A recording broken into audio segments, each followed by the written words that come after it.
Hello दोस्तों, मैं हूं नारायण और आज की इस वीडियो में हम न्यू प्रोडक्ट डेवलपमेंट प्रोसेस की 8 स्टेजेस के बारे में बात करेंगे। अगर कोई कंपनी अपने प्रोडक्ट मिक्स में कोई न्यू प्रोडक्ट ऐड करना चाहती है तो वो इन दो तरीकों से कर सकती है। पहले तो वो किसी और एक कंपनी को एक्वायर कर सकती है और उनकी जो प्रोडक्ट है ना उसे अपनी प्रोडक्ट मिक्स में ऐड कर सकती है। बट ये एक्विजिशन से हम एक लिमिट तक ही ग्रो कर सकते हैं। बट अगर हम और ग्रो करना चाहते हैं, हम मार्केट लीडर बनना चाहते हैं, तो हमें न्यू प्रोडक्ट डेवलपमेंट पर फोकस करना होगा।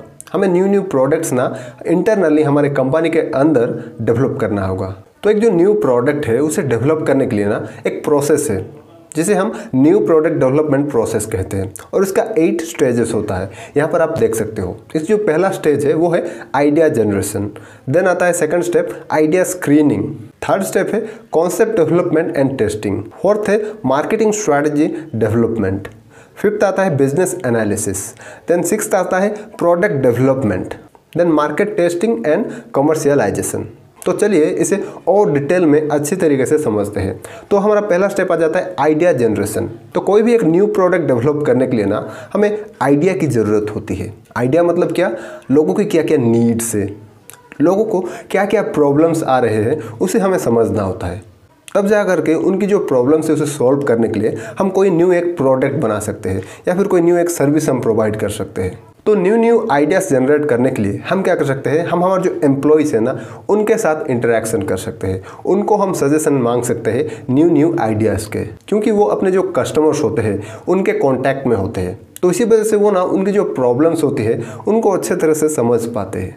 और हम क्या कर सकते हैं, हमारे जो कस्टमर्स है उनके साथ हम इंटरेक्शन कर सकते हैं, उनको हम सर्वेस के माध्यम से, उनको हम ब्रेनस्टॉर्मिंग सेशंस के माध्यम से उनके क्या क्या प्रॉब्लम्स है, क्या क्या प्रॉब्लम वो फेस कर रहे हैं उसके बारे में हम जान सकते हैं। हम सर्विस के माध्यम से उन्हें हमारे करंट प्रोडक्ट में क्या क्या प्रॉब्लम्स है उसके बारे में पूछ सकते हैं, या फिर वो किस तरह का आइडियल प्रोडक्ट चाहते हैं उसके बारे में हम पूछ सकते हैं। डिफरेंट सर्विस के माध्यम से हम कस्टमर से भी आइडिया जनरेट कर सकते हैं। और एम्प्लॉयज़ एंड कस्टमर्स को छोड़ दें तो हम क्या कर सकते हैं, और भी जो आउटसाइडर्स होते हैं जैसे कि कोई मार्केटिंग एजेंसी हो गया, या फिर कोई कंसल्टिंग फर्म हो गया, या फिर जो इंजीनियर्स होते हैं, जो साइंटिस्ट होते हैं, उनसे भी हम सर्वे करके या फिर उनको कुछ इंसेंटिव दे के, मतलब उनको कुछ पैसा दे करके न्यू आइडियाज़ के बारे में हम पता लगा सकते हैं और एक न्यू प्रोडक्ट हम बना सकते हैं। या फिर हम हमारा जो प्रोडक्ट है उसे क्रिएटिव तरीके से और कैसे हम चेंजेस ला सकते हैं उसके बारे में हम सोच सकते हैं। जैसे कि नॉर्मली जो रेस्टोरेंट्स होते हैं वो क्या करते हैं, लोगों को एक मेन्यू प्रोवाइड करते हैं, लोगों को वो जो फूड सर्व करते हैं उसका कुछ फीस लेते हैं, उसका चार्जेस वो लेते हैं। बट हम क्या कर सकते हैं, उसको रिवर्स करके क्रिएटिव तरीके से कुछ और हम बनाने की कोशिश कर सकते हैं। जैसे कि हम लोगों को मेन्यू प्रोवाइड ना करके उस दिन हमारा जो शेफ जो भी शॉपिंग करके लाया होगा, मार्केट से जो भी फ्रेश चीज़ें लाया होगा, उसको हम कुक करके सर्व करेंगे। या फिर हम क्या करेंगे, हम हमारे खाने की पैसा ना ले करके, उसका हम चार्ज ना करके उसको हम फ्री रख देंगे, और हमारा जो कस्टमर जो टाइम स्पेंड कर रहा है हमारे होटल में उसका हम चार्जेस ले सकते हैं। या फिर हम हमारे होटल में कोई फूड सर्व ना करके उसे हम अच्छे से डिज़ाइन करके उन लोगों को रेंट दे सकते हैं जो कि घर से अपना खाना ला करके खाना पसंद करते हैं। बट ये सब जो चीज़ें होती हैं ना, इसे लोगों की नीड के बेस पर हमें करना चाहिए। अगर लोगों की नीड है तो हम ये सब करेंगे, वरना हम नहीं करेंगे। तो लोगों के नीड को समझ करके हम हमारे प्रोडक्ट्स में एंड सर्विसेज में क्रिएटिव चेंजेस ला सकते हैं। और नेक्स्ट स्टेज है आइडिया स्क्रीनिंग। तो पहले स्टेज में हमने बहुत सारे आइडियाज़ हमने जनरेट किया, हम हमारे एम्प्लॉयज़ के माध्यम से, कस्टमर्स के माध्यम से और भी आउटसाइडर्स के माध्यम से बहुत सारे आइडियाज़ हमने आइडेंटिफाई किया। बट अब हम क्या करेंगे, उन आइडियाज़ में से कौन सा अच्छा है, कौन सा हमें लॉन्ग रन में प्रॉफिट दिलाएगा, या फिर कौन सा बुरा आइडिया है, उसको हम यहाँ पर फाइंड आउट करेंगे। और जो अच्छा आइडिया होगा उसको आगे फर्दर नेक्स्ट स्टेप में हम लेके जाएंगे, और जो भी बुरा आइडिया होगा उसे हम ड्रॉप कर देंगे। तो ये जो प्रोसेस है ना, इसका काम ही ये है कि ये आपकी कॉस्ट को, आपकी टाइम को सेव करे। इस प्रोसेस के माध्यम से हम जल्द से जल्द कोई एक बुरी आइडिया को ड्रॉप कर सकते हैं और हमारा जो कॉस्ट है वो हम सेव कर सकते हैं। क्योंकि हम इस प्रोसेस में जैसे जैसे आगे बढ़ते जाएंगे ना, हमारा जो कॉस्ट है वो भी बढ़ता जाएगा। तो अगर हम कोई एक बुरी आइडिया है उसे फाइंड आउट कर लेते हैं और उसे इमीडिएटली ड्रॉप कर लेते हैं, तो हम बहुत सारा हमारा जो पैसा है वो बचा सकते हैं और हमारा जो टाइम है वो भी बचा सकते हैं। बट यहाँ पर ना हमें बहुत ही अच्छे तरीके से, बहुत ही सोच समझ करके हमारा जो आइडियाज़ है उसे रिफाइन करना होगा। क्योंकि अगर हम चाहें तो एक अच्छी से अच्छी आइडिया पर भी आसानी से हम कमी निकाल सकते हैं और एक बुरी से बुरी आइडिया को हम नेक्स्ट स्टेज में पास कर सकते हैं। तो इसीलिए हमें यहाँ पर बहुत ही ध्यान दे करके काम करना होगा। तो इसीलिए जो प्रोडक्ट्स मैनेजर्स होते हैं, जो कम्युनिटी मेंबर्स होते हैं, जो कि एक आइडिया को रिव्यू करते हैं, वो किसी भी आइडिया को सिलेक्ट करने के लिए कुछ क्राइटेरिया को फॉलो करते हैं। जैसे कि वो अपने आप से क्वेश्चंस पूछते हैं, क्या जो प्रोडक्ट है ये लोगों की किसी नीड को सेटिस्फाई करता है? क्या ये एक यूनिक एंड सुपीरियर प्रोडक्ट है जिसकी वजह से कि इसकी जो सक्सेसफुल होने के चांसेस है वो बढ़ जाता है? इसका कंपटीशन कैसा है? क्या हम इसे अच्छे से मार्केटिंग कर सकते हैं? हमारी कस्टमर्स की क्या राय है? या फिर हमारे जो भी प्रॉफिट गोल्स है क्या उस गोल को मीट करेगा? तो इन सब चीज़ों को एनालाइज करके, इन सब चीज़ों को देख करके जो आइडियाज़ बेस्ट होते हैं उनको सिलेक्ट किया जाता है और नेक्स्ट स्टेज में भेजा जाता है। एंड थर्ड स्टेप आता है कॉन्सेप्ट डेवलपमेंट एंड टेस्टिंग। तो यहाँ पर हम क्या करेंगे, हम हमारी प्रोडक्ट की एक कॉन्सेप्ट डेवलप करेंगे और उसे टेस्ट करेंगे। मतलब अभी तक हमारे पास एक प्रोडक्ट आइडिया था, बट उस आइडिया को ना अभी हम क्या करेंगे, कस्टमर्स के पॉइंट ऑफ व्यू से और डिटेल में एक्सप्लेन करेंगे। जैसे कि उस प्रोडक्ट में क्या क्या फीचर्स होंगे, कौन इसे यूज़ करेगा, किस टाइम पे उसे यूज़ करेगा, इन सब चीज़ों को ध्यान में रखते हुए ना हम एक अच्छी डिस्क्रिप्शन क्रिएट करेंगे हमारी प्रोडक्ट की। तो चलिए इसे एक एग्जाम्पल के साथ समझते हैं। तो मान लो एक फूड प्रोसेसिंग कंपनी है जिसको कि आइडिया आया कि वो एक पाउडर बनाएगा जो कि मिल्क की जो न्यूट्रिशनल वैल्यू है, उसकी जो टेस्ट है उसको इंक्रीज कर देगा। बट इस आइडिया को ना अभी हमें एक प्रोडक्ट कॉन्सेप्ट में कन्वर्ट करना होगा। तो इसके लिए पहले हमें डिफाइन करना होगा कि हमारा जो प्रोडक्ट है ये लोगों को क्या क्या बेनिफिट देगा। क्या ये लोगों को न्यूट्रिशन प्रोवाइड करेगा, टेस्ट प्रोवाइड करेगा, या फिर ये लोगों को रिफ्रेश करेगा, या फिर एनर्जी प्रोवाइड करेगा। देन उसके बाद हम क्या करेंगे, कौन इस प्रोडक्ट को कंज्यूम करेंगे। क्या उसे बच्चे यूज करेंगे, टीनेजर्स यूज करेंगे, यंग एडल्ट्स यूज करेंगे, या फिर ओल्डर एडल्ट्स यूज करेंगे, उसको हमें डिफाइन करना होगा। देन उसके बाद ना उसे किस टाइम पर कंज्यूम किया जाएगा उसे भी हमें डिफाइन करना होगा। क्या उसे मॉर्निंग में ब्रेकफास्ट की तरह लोग यूज करेंगे, या फिर कोई मिड डे मील की तरह उसे यूज करेंगे, या फिर कोई नाइट में उसे यूज करेंगे। तो इन सब को हमें पहले डिफाइन करना होगा और उसके कॉम्बिनेशन से हम क्या कर सकते हैं, डिफरेंट कॉन्सेप्ट को हम बना सकते हैं। जैसे कि यहाँ पर हमारा पहला कॉन्सेप्ट ये हो सकता है, हम क्या कर सकते हैं, हम बच्चों के लिए एक न्यूट्रिशनल ड्रिंक बना सकते हैं जो कि वो ब्रेकफास्ट में कंज्यूम करे। या फिर हम क्या कर सकते हैं, टीनेजर्स के लिए कोई टेस्टी स्नैक्स बना सकते हैं जो कि वो मिड डे में कंज्यूम करे। या फिर हम ओल्डर एडल्ट्स के लिए कोई ऐसा ड्रिंक बना सकते हैं जो कि हेल्थ बेनिफिट देता हो, जो कि वो नाइट में बिफोर बेड कंज्यूम कर सके। तो इस तरह से हम क्या करेंगे, डिफरेंट जो कॉन्सेप्ट्स है वो क्रिएट कर सकते हैं और हम उस कॉन्सेप्ट को ना टेस्ट करेंगे। हमारा जो टारगेट ऑडियंस है उनसे टेस्ट करेंगे। हम उनके पास जाएंगे और उन्हें बताएंगे कि हम इस तरह के प्रोडक्ट्स लाने वाले हैं और उनकी जो रिएक्शन है वो जानने की कोशिश करेंगे। हम उनसे क्वेश्चंस कर सकते हैं कि ये जो प्रोडक्ट है क्या ये आपकी कोई नीड को सेटिस्फाई करता है, इसकी जो प्राइसिंग है क्या ये अच्छा है, क्या आप इस प्रोडक्ट को फ्यूचर में परचेस करेंगे। और यहाँ पर अगर आपकी कस्टमर की जो रिस्पॉन्स है वो पॉजिटिव आती है, लोग आपकी प्रोडक्ट को खरीदने के लिए तैयार हो जाते हैं, तो हम उस प्रोडक्ट कॉन्सेप्ट को नेक्स्ट स्टेज में भेज सकते हैं। और नेक्स्ट स्टेज है मार्केटिंग स्ट्रैटेजी डेवलपमेंट। तो अभी हम क्या करेंगे, एक अच्छी मार्केटिंग स्ट्रैटेजी हम क्रिएट करेंगे। हम डिटेल में डिस्क्राइब करेंगे कि अभी हमारी करंट मार्केट की जो साइज है वो क्या है, वहाँ पर हमारे जो कस्टमर्स है उनकी बिहेवियर कैसा है, हमें किस तरह से हमारे प्रोडक्ट को पोजिशनिंग करना है, हमारा पहले 1-2 साल में हमारी प्रॉफिट गोल क्या होने वाला है, हमारे मार्केट शेयर की गोल क्या होने वाला है, उसके बारे में हम डिटेल में लिखेंगे। और उसके साथ साथ ना हम हमारे प्राइसिंग के बारे में, हमारा जो डिस्ट्रीब्यूशन स्ट्रैटेजी है उसके बारे में, हम लॉन्ग रन में किस तरह से हमें हमारे बिजनेस को चलाना चाहिए उसके बारे में, हमारे जितने भी बजट्स होते हैं उसके बारे में हम डिटेल में हमारा जो मार्केटिंग स्ट्रैटेजी है वो क्रिएट करेंगे। नेक्स्ट 5th स्टेज आ जाता है बिजनेस एनालिसिस। अब हमने क्या किया, एक अच्छी प्रोडक्ट कॉन्सेप्ट हमने बना लिया है और हमने मार्केटिंग स्ट्रैटेजी भी क्रिएट कर लिया है। तो अब हम क्या करेंगे, ये जो प्रोडक्ट है ये हमारे कंपनी के गोल के अकॉर्डिंग प्रॉफिट जनरेट कर पाता है कि नहीं, ये हम देखेंगे। फ्यूचर में ये प्रोडक्ट कितना बिकने वाला है, कितना इसकी कॉस्ट आने वाला है, इसको डेवलप करने के लिए, इसको मार्केटिंग करने के लिए कितना कॉस्ट आने वाला है, इन सब को हम कैलकुलेट करेंगे और इसका जो प्रॉफिट रेट है ना उसको हम निकालेंगे। और अगर वो हमारी कंपनी की जो गोल है उसको मीट कर जाती है तो उसे हम नेक्स्ट स्टेज में बढ़ाएंगे जो कि है प्रोडक्ट डेवलपमेंट स्टेज। तो अभी तक हमारा जो प्रोडक्ट है ना वो सिर्फ कागज़ में था, हम डिटेल में उसके बारे में लिखे थे, उसके बारे में मार्केटिंग स्ट्रैटेजी से वो क्रिएट किए थे। बट अब हम क्या करेंगे, हम उस आइडिया को, लोगों की जो रिक्वायरमेंट्स है उसको एक प्रोडक्ट में कन्वर्ट करेंगे।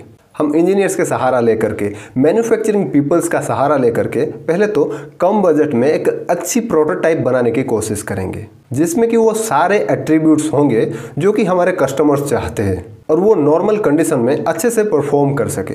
और उसको हम टेस्ट करेंगे और अगर वो अच्छा रहा तो हम ज़्यादा क्वांटिटी में उसे प्रोड्यूस करेंगे। और कई कंपनियां क्या करती है, वो अपनी इंटरनली ही उसे टेस्ट करती है, वो अपनी एक टीम बनाती है जो कि उसे टेस्ट करते हैं। तो अगर हम भी चाहे तो हम भी एक टीम बना सकते हैं जो कि प्रोटोटाइप्स को टेस्ट करते हैं।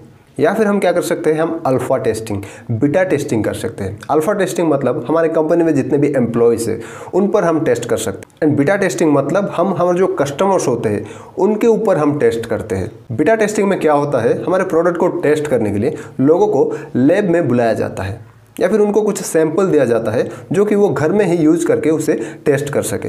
जैसे P&G अपने जो डायपर्स है उसे टेस्ट करने के लिए बहुत सारे महिलाओं को अपने बच्चों को लेकर के लैब में आने के लिए कहता है और उसके बाद वो वहाँ पर उसकी जो डायपर्स है उन्हें टेस्ट करता है। देन हमारा नेक्स्ट स्टेप आता है मार्केट टेस्टिंग। तो अभी हमने क्या किया, एक प्रोडक्ट को एम्प्लॉयज़ के साथ एंड कुछ जो कस्टमर्स है उनके साथ हमने टेस्ट किया। बट अगर वहाँ पर भी हमें कोई डाउट रह जाता है तो हम क्या कर सकते हैं, इसे मार्केट टेस्टिंग कर सकते हैं। तो हम क्या कर सकते हैं, हम हमारे प्रोडक्ट को किसी एक ज्योग्राफिकल लोकेशन को टारगेट करते हुए वहाँ पर टेस्ट कर सकते हैं। किसी एक स्पेसिफिक ज्योग्राफिकल लोकेशन पर कुछ स्टोर को हम टारगेट करके वहाँ पर हमारा जो प्रोडक्ट है उसे रख सकते हैं। और वहाँ पर जब हमारे जो रियल कस्टमर्स है वो परचेस करेंगे तो वहाँ पर हमें हमारे प्रोडक्ट के बारे में, हमारे मार्केटिंग स्ट्रैटेजीज़ के बारे में बहुत सारी इन्फॉर्मेशन मिल सकती है। बट अगर हम रियल मार्केट में हमारी प्रोडक्ट की टेस्टिंग कर रहे हैं तो वहाँ पर हमारे जो प्रोडक्ट की ब्रांडिंग है वो हमें करना पड़ेगा। मतलब हम हमारे प्रोडक्ट को एक नाम देंगे, उसके लोगो होगा, उसका पैकेजिंग्स वगैरह सब सही होंगे, तो उसकी ब्रांडिंग करके हमें मार्केट में टेस्ट करना चाहिए। और मार्केट टेस्टिंग करने से पहले हमें कुछ चीज़ों का पता होना चाहिए, जैसे कि हम कितने सिटीज़ को टारगेट करना चाहते हैं, कौन कौन से सिटीज़ को टारगेट करना चाहते हैं, ये जो टेस्टिंग है ये कितने वक्त तक चलने वाला है, और हमें कौन सी इन्फॉर्मेशन लोगों से गैदर करना है, और उस इन्फॉर्मेशन को गैदर करने के लिए हमें क्या क्या करना चाहिए, उन सब के बारे में हमें पहले से पता होना चाहिए। तब जाके हम अच्छे से मार्केट टेस्टिंग कर सकते हैं। और ये जो बिजनेस गुड मार्केटर्स होते हैं ना, ये भी अल्फ़ा टेस्टिंग, बीटा टेस्टिंग कर सकते हैं। बीटा टेस्टिंग में अपने कस्टमर्स को अच्छे से ऑब्जर्व करके वहाँ पर प्रॉब्लम्स को फाइंड आउट करके उसे सॉल्व करने की कोशिश कर सकते हैं। या फिर वो किसी एक स्पेसिफिक रीजन को टारगेट करके वहाँ पर कुछ स्पेसिफिक सेल्स फोर्स को डाल करके अपने प्रोडक्ट की टेस्टिंग कर सकते हैं। और अगर वो टेस्ट मार्केट में अच्छा परफॉर्म कर रहा है तो उसे हम नेक्स्ट स्टेज में भेजेंगे। बट अगर वो अच्छा परफॉर्म नहीं कर रहा है और हमें लग रहा है कि ये अच्छा परफॉर्म नहीं कर सकता है तो हम उसे ड्रॉप कर देंगे। बट अगर हमें लगता है कि वहाँ पर अगर हम कुछ माइनर चेंजेस भी कर सकते हैं, कुछ डेवलपमेंट कर सकते हैं, तो हम क्या करेंगे, उसे फिर से हम डेवलपमेंट स्टेज में ले जाएंगे और उसे फिर से डेवलप करके फिर से हम टेस्ट करेंगे। और कई कंपनियों को ना अपनी प्रोडक्ट के ऊपर पूरा भरोसा होता है, वो अपनी जो मार्केट है उसे बहुत अच्छे तरीके से जानते होते हैं। मतलब अगर उन्हें लगता है कि हम ये प्रोडक्ट अगर मार्केट में लॉन्च कर देंगे तो ये सक्सेस होने ही वाला है, तो वो क्या करते हैं, वो इस स्टेज को ना स्किप कर देते हैं और नेक्स्ट स्टेज में चले जाते हैं। बट अगर आपकी प्रोडक्ट में ज़्यादा पैसा इन्वेस्ट हो रहा है, उसकी जो फेल होने की चांसेस है वो ज़्यादा है, वहाँ पर रिस्क ज़्यादा है, तो आपको ना मार्केट टेस्टिंग करना ही चाहिए। अगर आप डायरेक्टली ब्रॉडर मार्केट में चले जाते हो और लोगों को आपकी जो प्रोडक्ट है वो पसंद नहीं आता है तो आपका बहुत लॉस हो सकता है। तो आपको मार्केट टेस्टिंग करके ही जाना चाहिए। और नेक्स्ट स्टेज है कमर्शियलाइजेशन। अब हमने क्या किया, हमने हमारा जो प्रोडक्ट है उसे अच्छी तरह से मार्केट में टेस्ट कर लिया। अगर वो अच्छी तरह से परफॉर्म कर रहा है, मतलब अगर हम हमारे प्रोडक्ट से पूरी तरह से सेटिस्फाइड है, तो अब हम क्या करेंगे, उसे ब्रॉडर मार्केट में इंट्रोड्यूस करेंगे। उस प्रोडक्ट को हम और लोगों के पास पहुंचाएंगे जिससे कि हम और प्रॉफिट कमा सकें। और क्योंकि हम बहुत सारे लोगों के पास पहुंचना चाहते हैं, पूरी मार्केट को कवर करना चाहते हैं, तो यहाँ पर ना हमारा जो कॉस्ट है वो भी ज़्यादा होने वाला है। हमारे प्रोडक्ट डेवलप करने की जो कॉस्ट है, उसको मार्केटिंग करने की कॉस्ट है, ये सब हमारे ज़्यादा होने वाला है। तो ब्रॉडर मार्केट में हमारे प्रोडक्ट को लॉन्च करने से पहले हमें कुछ चीज़ों का ध्यान रखना होगा, जैसे कि हमें कब मार्केट में एंटर करना चाहिए। अब मान लो आप एक प्रोडक्ट डेवलप कर रहे हो और आपने ना अपनी जो प्रोडक्ट डेवलपमेंट है वो फिनिश कर लिया है, बट आपको मालूम पड़ा कि आपकी जो कॉम्पिटिटर है वो भी एक प्रोडक्ट डेवलप कर रहा है, वो भी उसी तरह का ही प्रोडक्ट डेवलप कर रहा है, बट उसने अभी फिनिश नहीं किया हुआ है। तो अब आपके पास 3 ऑप्शंस आ जाते हैं। या तो आप पहले मार्केट में एंटर कर सकते हैं जिसमें कि आपको फास्ट मूवर एडवांटेजेस मिल जाएगा, या फिर आप पैरेलली एंटर कर सकते हो, मतलब आप उनके साथ साथ एंटर कर सकते हो, या फिर आप लेट एंटर कर सकते हो, मतलब उसके बाद आप एंटर कर सकते हो। वो पहले जाएगा और मार्केट को आपकी कैटेगरी के बारे में, आप लोगों की जो प्रोडक्ट्स है उसके बारे में वो लोगों को एजुकेट करेगा, तो उसका आप फायदा बाद में ले सकते हो। या फिर वो जो भी गलतियां करेगा ना उसको आप सुधार करके अपने जो प्रोडक्ट है उसे लॉन्च कर सकते हो। आपको कब मार्केट में एंटर करना चाहिए जिससे कि आप ज़्यादा से ज़्यादा प्रॉफिट कमा सकते हैं, उसको आपको अच्छे से डिसाइड करना होगा। एंड उसके बाद ना आपको डिसाइड करना होगा कि आप कहाँ एंटर करना चाहते हैं।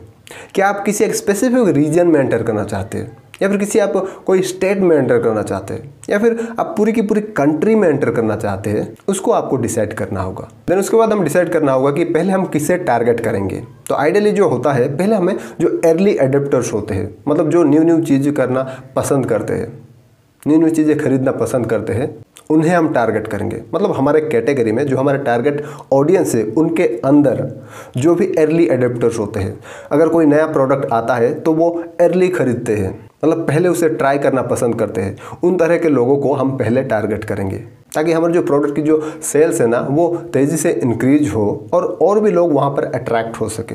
एंड लास्ट में आपको डिसाइड करना है कि आपको किस तरह से मार्केट में एंटर करना है, क्योंकि मार्केट में एंटर करने के लिए बहुत सारा कॉस्ट हमें लगता है। तो आपको ना एक cost effective way find out करना होगा मार्केट में एंटर करने के लिए।